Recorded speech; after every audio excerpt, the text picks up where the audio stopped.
This is a white Burgundy, which means it's made from the Chardonnay grape. But this is actually a reasonably swanky bottle of white Burgundy. It's made from a Premier Cru vineyard in Meursault. Meursault's a village. And I'll just explain about Premier Cru. In Burgundy, they've got a hierarchy of vineyard gradings. And at the very top of the tree sits Grand Cru vineyards. Then the next tier down is Premier Cru. And then we go to what's called village level.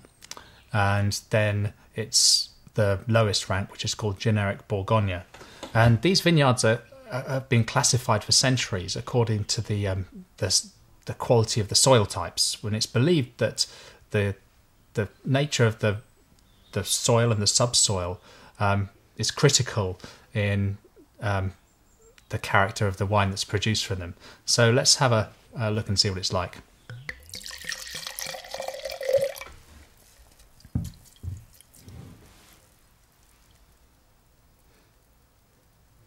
This is a wonderful nose. This is quite typical of a really good white Burgundy.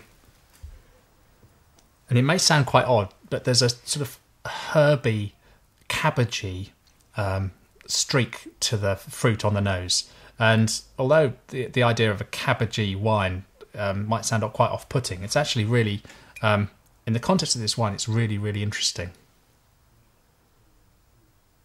So I'm getting a good depth of fruit on the nose. It's quite lemony, but then there's a little bit more sort of tropical richness as well. That lovely herby cabbagey edge, which kind of blends in really well with the fruit and adds some interest, and also a bit of minerality too.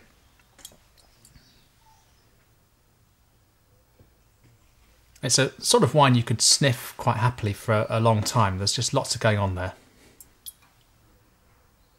So I'll take a sip now.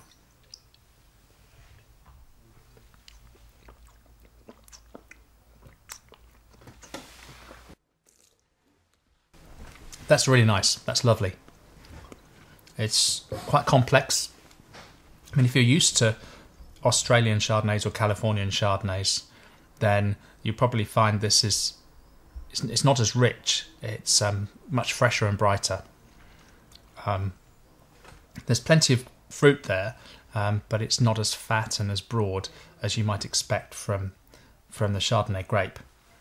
And the thing that really thrills me about this wine is minerality. We often talk about minerality in the context of white wines, and it's a poorly defined character. Nobody seems to really be able to nail down precisely what they're talking about. But this wine is a really good example of one that shows minerality. And you kind of notice it mostly on the finish, which is the flavour you're left with after you've swallowed the wine. If you're looking for a white wine for a special occasion, or maybe just a Thursday night in when you feel like a bit of a lift, and you feel like spoiling yourself, then this complex minerally white Burgundy is the real deal.